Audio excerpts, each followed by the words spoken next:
तो नमस्कार बच्चों, हम लोग जवाहर नवोदय विद्यालय प्रवेश परीक्षा में भाषा योग्यता परीक्षा पर अध्ययन कर रहे हैं बच्चों, जिसके अंतर्गत हम पढ़ रहे थे हिंदी व्याकरण। आज हम पढ़ेंगे बच्चों हिंदी व्याकरण में उनके आगे के महत्वपूर्ण भागों को। बच्चों आइए जानते हैं सर्वप्रथम कारक को। संज्ञा या सर्वनाम, ध्यान रखेंगे बच्चों, संज्ञा या सर्वनाम का वाक्य के अन्य पदों विशेषतः क्रिया से जो संबंध होता है उसे हम कहते हैं कारक। जैसे कृष्ण ने कंस को बाण से मारा, याद रखिए बच्चों, कृष्ण ने कंस को किससे मारा? बाण से मारा। इस वाक्य में कृष्ण क्रिया है, मारने वाला है, करता है। कंस इस मारा क्रिया का कर्म है बच्चों, कंस इस मारा क्रिया का क्या है? कर्म है। बाण से यह क्रिया संपन्न की गई है, अतः बाण क्या हो गया बच्चों? साधन होने का साधन है, जिसके कारण यह कहलाएगा करण। क्या कहलाएगा बच्चों? करण। आइए बच्चों देखते हैं अब कारक और कारक चिन्हों को। हिंदी में कारकों की संख्या 8 मानी गई है। इन कारकों के नाम एवं उनके कारक चिन्हों का विवरण इस प्रकार है बच्चों। एक तरफ कारक है, दूसरी तरफ कारक चिन्ह है। कर्ता ने कर्म को करण से के द्वारा, संप्रदान को के लिए, अपादान से, संबंध का की के, अधिकरण में पर, संबोधन हे अरे। संबोधन में हे और अरे। इस तरह से हमने देखा बच्चों कि कारक कितने हैं? 8 कारक। कितने कारक हैं बच्चों? 8। एक बार और सुन लेंगे। कर्ता ने कर्म को करण से के द्वारा, संप्रदान को के लिए, अपादान से, संबंध का की के, अधिकरण में पर, संबोधन हे अरे। हे अरे। अब हम देखेंगे बच्चों कारकों की पहचान। बच्चों कारकों की पहचान कारक चिन्हों से की जाती है। किन चिन्हों से की जाती है? कारक चिन्हों से। ध्यान से सुनेंगे बच्चों, कारकों की पहचान कारक चिन्हों से की जाती है। कोई शब्द किस कारक से प्रयुक्त हुआ है वह वाक्य के अर्थ पर भी निर्भर है। सामान्यतः कारक निम्न प्रकार पहचाने जाते हैं, जिसमें सबसे पहला है कर्ता, क्रिया को संपन्न कराने वाला। दूसरा है करण, कर्म, क्रिया से प्रभावित होना। ध्यान रखेंगे बच्चों, कर्ता क्रिया को संपन्न कराने वाला, कर्म क्रिया से प्रभावित होने वाला, करण क्रिया का साधन या उपकरण, संप्रदान जिसके लिए कोई क्रिया संपन्न की जाए, अपादान जहां अलगाव हो वहां ध्रुव या स्थिर में अपादान होता है, संबंध जहां दो पदों का पारस्परिक संबंध बताया जाए, अधिकरण जो क्रिया के आधार जैसे स्थान, समय, अवसर आदि का बोध कराए। फिर आता है बच्चों संबोधन, किसी को पुरस्कार से संबोधित किया जाए, पुरस्कार नहीं बच्चों, पुकार कर। तो एक बार और सुन लेंगे, संबोधन किसी को संबोधित किया जाए पुकार कर। क्या करके बच्चों? किसी को पुकार कर संबोधित किया जाए, वो कहलाता है संबोधन। सर्वनाम जो शब्द संज्ञा के स्थान पर प्रयुक्त किए जाते हैं, जो शब्द संज्ञा के स्थान पर प्रयुक्त किए जाते हैं उन्हें हम कहते हैं बच्चों सर्वनाम। जैसे वह, तुम, हम, वे, आप आदि शब्द सर्वनाम हैं। ये शब्द किसी व्यक्ति विशेष के द्वारा प्रयुक्त न होकर सबके द्वारा प्रयुक्त होते हैं तथा किसी एक का नाम न होकर सबका नाम होते हैं। सर्वनाम मुख्यतः बच्चों 6 प्रकार के होते हैं, जिसमें पहला है पुरुषवाचक सर्वनाम, निश्चयवाचक सर्वनाम, अनिश्चयवाचक सर्वनाम, संबंधवाचक सर्वनाम, प्रश्नवाचक सर्वनाम और निजवाचक सर्वनाम। पुरुषवाचक सर्वनाम 3 प्रकार के होते हैं बच्चों। पुरुषवाचक सर्वनाम कितने प्रकार होते हैं? 3 प्रकार के, जिसमें उत्तम पुरुष, मध्यम पुरुष और अन्य पुरुष।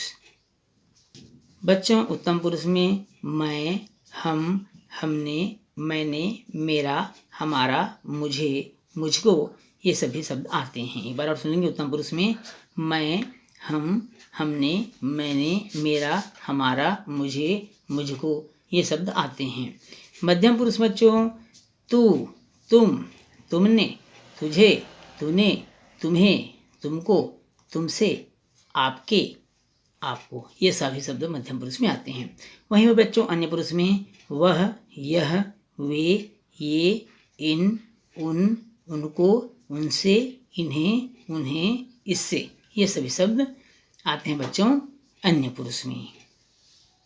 अब देखेंगे बच्चों विशेषण।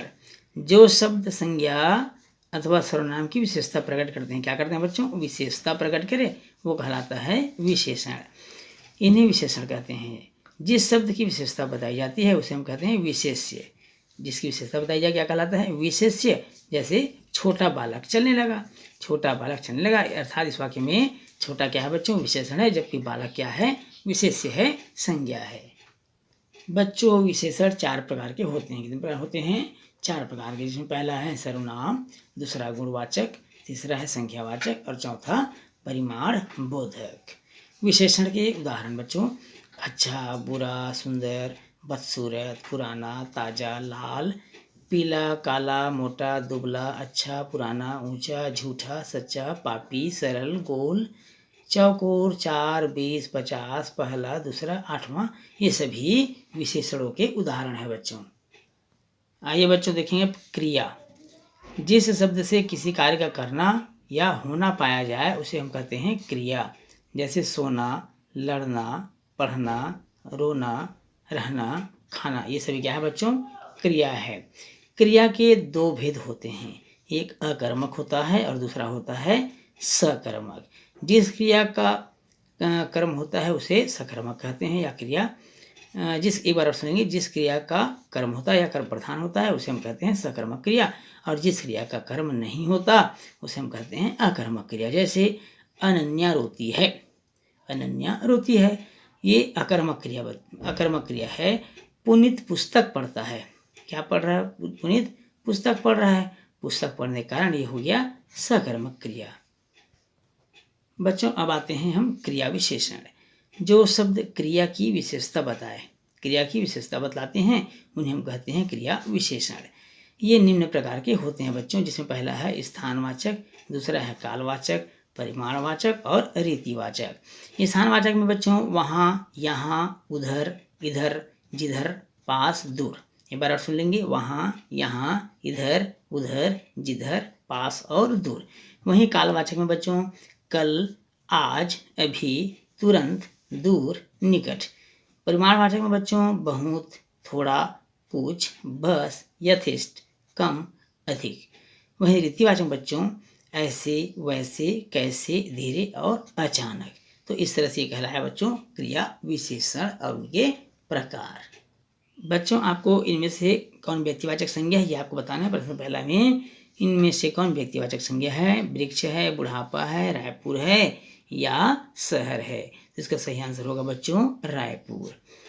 अब देखते हैं बच्चों अगला प्रश्न है, बालक का सही स्त्रीलिंग बताइए। बालक का सही स्त्रीलिंग क्या होगा बच्चों?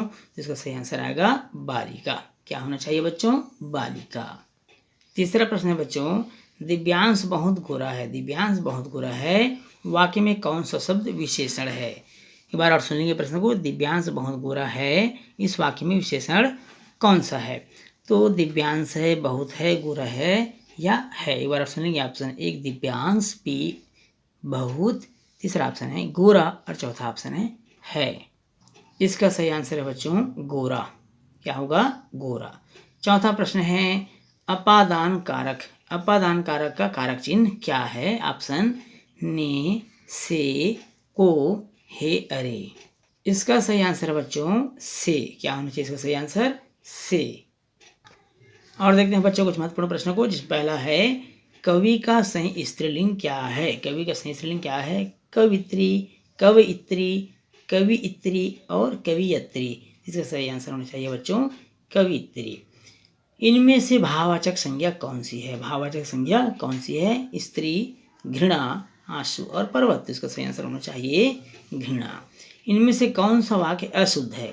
मैंने हस्ताक्षर कर दिए, वहाँ अनेकों लोग थे, सामान चोरी हो गया, आंसुओं से रुमाल भीग गया। तो इसको मैं आपको बताना बच्चों अशुद्ध है। कौन सा वाक्य अशुद्ध है? ध्यान रखिएगा, अशुद्ध है। इसका सही आंसर क्या होना चाहिए बच्चों? वहाँ अनेकों लोग थे। वह गांव से चला आया, इस वाक्य में गांव शब्द में कारक है। कौन सा कारक है आपको बताना है। ऑप्शन 1 अपादान, दूसरा करण, तीसरा संप्रदान और चौथा संबंध। तो सही आंसर आएगा इसमें पहला अर्थात अपादान। इनमें से कौन सा सर्वनाम पुरुषवाचक नहीं है? कौन सा सर्वनाम पुरुषवाचक नहीं है? वह, कोई, आप, हम। इसका सही आंसर आएगा बच्चों क्या आना चाहिए? सही आंसर जल्दी बताइए। कोई, कोई क्या है? पुरुषवाचक नहीं है। कोई किस प्रकार का सर्वनाम है? कोई किस प्रकार का सर्वनाम है? प्रश्नवाचक, पुरुषवाचक, अनिश्चयवाचक या निश्चयवाचक? तो इसका सही आंसर क्या आना चाहिए बच्चों? अनिश्चयवाचक। इनमें से अनिश्चयवाचक सर्वनाम है कुछ, यह, तुम, क्या। कुछ, यह, तुम, क्या। आपको बताना है इनमें से अनिश्चयवाचक सर्वनाम कौन सा है? अनिश्चयवाचक सर्वनाम है इनमें से कौन सा आपको बताना है बच्चों? क्या होना चाहिए? इसका सही उत्तर होना चाहिए कुछ। क्या होना चाहिए? कुछ। अगला है, इनमें से कौन सा कथन असत्य है? ध्यान सुनिएगा बच्चों, असत्य। भाषा का क्षेत्र बोली से विस्तृत होता है। दूसरा है, एक भाषा की कई बोलियां होती है। तीसरा है, भाषा अर्जित संपत्ति है। चौथा है, दो भाषाओं में बोधगम्यता होती है। आपको बताना है सही उत्तर, और सही उत्तर होना चाहिए बच्चों दो भाषाओं में बोधगम्यता होती है। इनमें से संज्ञा शब्द छांटिए। नीला, बुढ़ापा, इधर या तुम। संज्ञा शब्द क्या छांटना है बच्चों? संज्ञा शब्द। सही आंसर क्या होना चाहिए बच्चों? संज्ञा शब्द में बुढ़ापा एक संज्ञा शब्द है। इनमें से जातिवाचक संज्ञा आपको बताना है। जातिवाचक संज्ञा शब्द कौन सा है? यमुना, कंचनजंघा, लड़की और बचपन। आपको बताना है बच्चों जातिवाचक संज्ञा। क्या बताना है? जातिवाचक संज्ञा। तो उसके लिए सही आंसर होगा लड़की। अगला है बच्चों, हिंदी की देवनागरी वर्णमाला में कितने वर्ण हैं? हिंदी की देवनागरी वर्णमाला में कुल कितने वर्ण हैं? तो इस प्रश्न का उत्तर होना चाहिए बच्चों 52। कितने वर्ण हैं बच्चों? हिंदी की वर्णमाला में कुल 52 वर्ण हैं। अगला प्रश्न है बच्चों, इनमें से कौन संयुक्त व्यंजन नहीं है? तो इसमें कौन संयुक्त व्यंजन नहीं है? छ, त्र, री और स्र। आपको बताना है इसका सही आंसर क्या होना चाहिए। तो ये संयुक्त व्यंजन नहीं है बच्चों, री। इनमें से कौन व्यक्तिवाचक संज्ञा नहीं है? लड़की, हिमालय, यमुना, रामायण। इसका सही आंसर क्या होना चाहिए बच्चों? लड़की। ये व्यक्तिवाचक संज्ञा नहीं है। फिर आते हैं बच्चों, इनमें से गुणवाचक विशेषण नहीं है। मोटा, काला, नवीन, 50। मोटा, काला, नवीन और 50। इसका सही आंसर आएगा बच्चों 50। ये गुणवाचक संज्ञा, गुणवाचक विशेषण गुणवाचक विशेषण नहीं है। अगला प्रश्न है, सुंदरता व्याकरण की दृष्टि से किस वर्ग में आने वाला शब्द है? सुंदरता किस वर्ग में आने वाला शब्द है आपको बताना है बच्चों। इसका सही आंसर होना चाहिए संज्ञा। वैष्णवी बहुत तेज लड़की है। वैष्णवी कैसी लड़की है? बहुत तेज लड़की है। इस वाक्य में बहुत क्या है आपको बताना है। विशेषण, संज्ञा, प्रविशेषण या अव्यय। तो सही आंसर क्या होना चाहिए बच्चों? इसका सही आंसर होना चाहिए प्रविशेषण। पीकर किस प्रकार की क्रिया है? पीकर किस प्रकार की क्रिया है?